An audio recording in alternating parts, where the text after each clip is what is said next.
खुलुमबाय गिबियावनो नागिर नोंथांमोनखौ बयखौबो चेनेलाव बरना लाग्रोनाय जाबाय नोंथांमोननि थाखाय दिनै मोनसे गोनांथार भिडिअ लाबोनाय जादों आसा खालामदों नोंथांमोना बे भिडिअखौ बयबो जोबजासिम नायलांगोन होननानै आं नोंथांमोननिसिम बे भिडिअनि गेजेरजों BTCनि साख्रिफोरनि बागैनो माखासे बाथ्रा बुंहरनो सानदों मानो होनोबा नोंथांमोनाबो आंनिसिम गोबांनो सोंहरगासिनो दङ नैबे BTCनि थार्ड ग्रेड आरो फोर्थ ग्रेडनि साख्रिनि रिजाल्टखौ होगोन ना होला नैबे MLA इलेक्शननि सिगां होननानै नोंथांमोना आंनिसिम गोबांनो सोंहरदों आरो बेजों लोगोसेनो नैबे LPUP टिचारनि नैबे फाइनाल रिजाल्टखौ होगोन ना होला मेरिट लिस्टखौ होगोन ना होला दा बेखौबो नोंथांमोना आंनिसिम गोबांनो सोंहरदों दा बिनि अनगायैबो जोंहा नै मैयासो गोदान साख्रिनि भेकेन्सि ओंखारना फैदों फरेस्टार 1 आरो फरेस्ट गार्डनि दा बिनि बागैबो नोंथांमोननिसिम बे भिडिअनि गेजेरजों माखासे बाथ्रा बुंहरनो सानदों बयबो नोंथांमोना भिडिअखौल' जोबजासिम नायलांबानो जाबाय दा बिनिफ्राय आंनि नोंथांमोननिसिम मोनसे खावलायनायबो थाग्रोबाय गिबियावनो गासिबो नोंथांमोना चेनेलखौ साबस्क्राइब खालामना लाग्रोलायनानै जाहाथे नोंथांमोना बेबायदिनो आपडेटखौ नैबे चेनेलनि गेजेरजों मोननो हायो आं गिबियावनोथ' नैबे LPUP टिचारफोरनि जा जोंहा फाइनाल रिजाल्ट ओंखारना फैनायजों लोगोसेनो एपइन्टमेन्ट होनायनि बाथ्रा जायखौ नोंथांमोना सिगांनिफ्रायनो खोनाबाय थादों नैबे हाग्रामा महिलारि बिथांमोना सरकारखौ खालामजेननायनि उननिफ्रायनो नोंथांमोना खोनाबाय थादों मालाबा जानुवारि मासाव एपइन्टमेन्ट होगोन फेब्रुवारि मासाव एपइन्टमेन्ट होगोन बायदि बायदि नोंथांमोना खोथाखौ खोनाबाय थादों सरकारनि फारसेथिंनिफ्राय दा बिनिफ्राय मैयाना दाख्लैसो जोंहा नैबे BTCनि मानगोनां EM इडुकेसननि रबिराम नार्जारि बिथाङा मोनसे प्रेस कनफारेन्स खालामनायनि गेजेरजों नोंथांमोननिसिम नैबे बाथ्राखौ बुंदों आरो जेनेबा थांनाय प्रमद बर' सरकारनि समाव जेरै बिथांमोना इलेक्शननि सिगां साख्रिनि एपइन्टमेन्ट होलाखै होनबा दा बे एपइन्टमेन्ट होनायावथ' गोबां गुलाय गुजाय जानानै गोबां मानसिफ्रानो सोंखारिलायनाय जादों माने गावबागावनो माने ससियेल मिडियाआव फैनानै सरकारखौ सोंखारिदों गोबां दावराव जादों साख्रिनि नैबे एपइन्टमेन्ट होनायनि बेलायाव दा बेखौ नोजोर बोनानै नैबे मानगोनां इडुकेसननि EM BTCनि रबिराम नार्जारि बिथाङा खौरां बिजोङाव एबा प्रेस कनफारेन्सआव बुंनाय बायदिबा दा माने बिथांमोना रिजाल्टखौ होनोनो गिदों आरो जेनेबा बिथांमोनाथ' बुंदोंमोन थन्न जोङो बिजिरगासिनो दङ जोङो ट्रेन्सपेरेन्सि रिजाल्टखौ होगोन जों बेहाय थाखा फैसानि जेबो लेनदेन गैया मोजाङै जोङो साख्रिखौ होगोन होननानै नोंथांमोननिसिमथ' रादाय होदोंमोन नाथायबा बे रादायखौ होसेयावबो मानि थाखाय बिथांमोना रिजाल्टखौ होनो गिनाय बादि बाथ्राखौ बुंखो इलेक्शननि सिगां दा बेयो मोनसे साननो गोनां बाथ्रा जानानै फैबाय जेनेबा जुदि थन्न बिजिरनानै नायदोंबा ट्रान्सपारेन्सि रिजाल्टखौ होनो नागिरदोंबा दा बेवहाय इलेक्शनखौ मा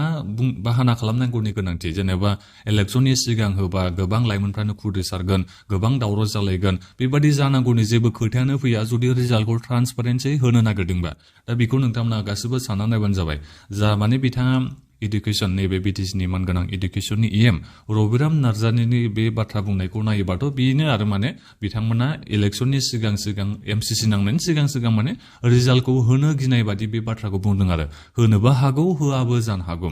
नाथायबा गिनांगौनि खोथायानो फैनांगौ गैयामोन बेहाय जेनेबा जुदि बिथांमोना थन्न बिजिरनानै नायथारदोंबा मोजाङै भेरिफिकेसन खालामना नायथारदोंबा दा बे रिजाल्ट होनायावलाय मा गिनांगौनि खोथा नङा होमबा साननानै नायबानो जाबाय नोंथांमोनाबो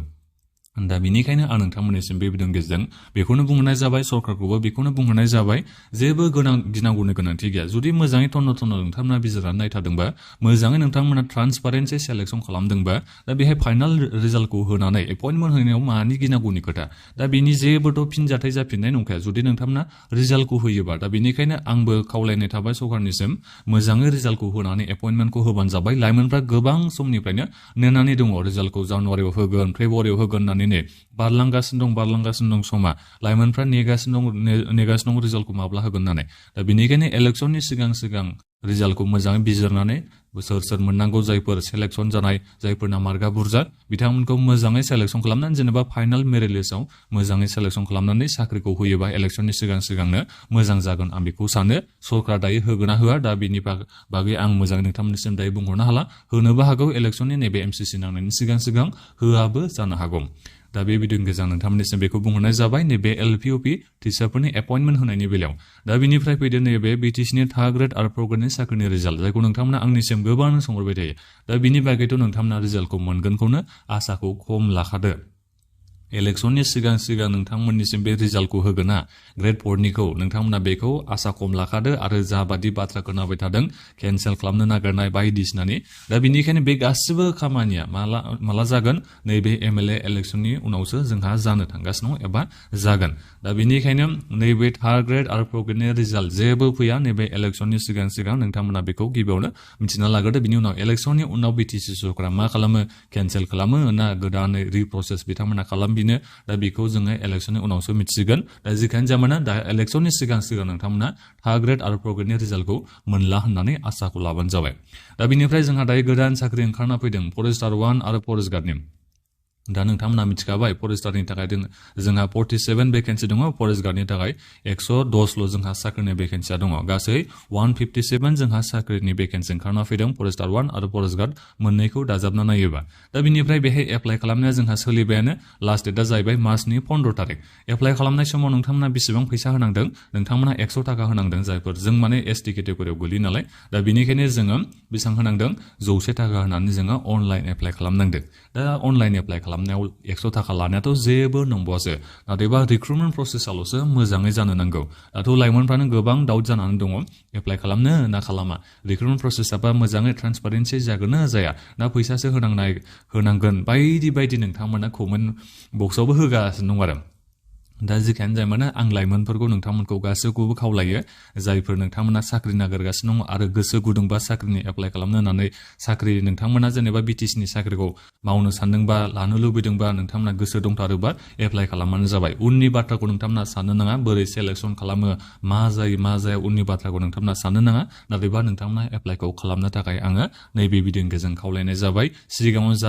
जालांबाय एबार खेबसेयाव आरोबाव नोंथांमोना नायथारबावदो माबायदि बिथांमोना रिक्रुटमेन्ट प्रसेस खालामो काट अफ मार्क होआलासिनो साख्रिनि एपइन्टमेन्ट होयो थिसनथाइ होयो ना मायो बेखौ जोङो उनावसो मिथिगोन नाथायबा बे बाराव हले रावबो लाइमोनफ्रा कमप्रमाइज खालामनाय नङा जेनेबा जेबो काट अफ गैया रिटन एग्जामाव बेसेबां काट अफ मार्क थांखो इन्टारभिउआव बेसेबां थांखो काट अफ मार्कआ फाइनालाव बेसेबां थांखो दा बेफोरखौ होआबा एबाराव लाइमोनफ्रा रावबो मोजां मोनखानाय नङा ओरैबायदि माने कमप्रमाइजखौनो बे बाराव खालामनाय नंखाया थिग बेबायदिनो नैबे थार्ड ग्रेड आरो फर्थ ग्रेडआबो दा बेबायदिनो जागोन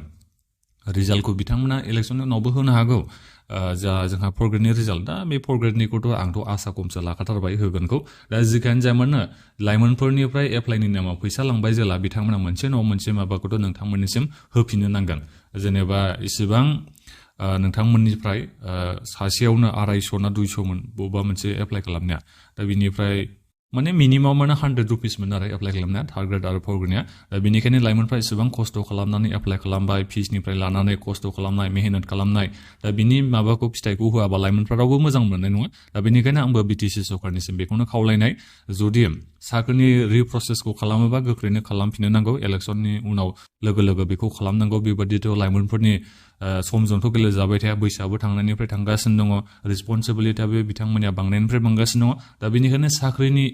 रिक्रुटमेन्ट प्रसेस लायोबा साख्रिनि रिक्रुटमेन्ट एबा साख्रि होनो नागिरोबा सरकारा माने जाहाथे थाबै होयो बेबायदि इसेबां डिले खालामना बोसोरसे बोसोरनि उनावसो रिटन एग्जाम जानाय बिनि उनाव रिजाल्ट होखांनायनि उनावबो गुलाय गुजाय बेबायदि मालाबाबो खालामनांला आं बेखौ माने सरकारनिसिम खावलायो ट्रेन्सपेरेन्सि मोजाङै साख्रिफोरखौ होनो नाजाबानो जाबाय दाथ' लाइमोनफ्रा BTCनि लाइमोनफ्रा गोबाङानो थार्ड क्लास जानानै दंखायो जेनेबा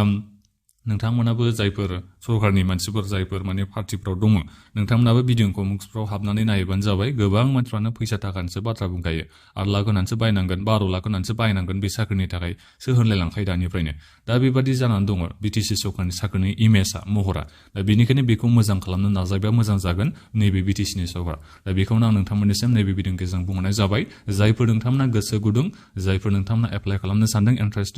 इन्ट्रेस्ट दङ नैबे फरेस्टार 1 आरो फरेस्ट गार्ड साख्रिनि थाखाय नोंथांमोना गासैबो एप्लाइ खालामना लाबानो जाबाय दा बेखिनियानोमोन आं नोंथांमोननिसिम बेखिनि बाथ्राखौनो बुंहरनाय जाबाय माबाफोर आंनि बुंनाय बाथ्रायाव गोरोन्थि जादोंबा नोंथांमोना आंखौ बयबो निमाहा होगोननानै आसा खालामनाय थाबाय आंनावबोथ' इसेबां नलेज गैया थौले मेलेमजों जाखिनि बाथ्राखौ आङो बुंनो सानदोंमोन बेखौनो आं नोंथांमोननिसिम बे भिडिअनि गेजेरजों बुंहरनाय जाबाय दा बेखिनियानोमोन गोजोन्थों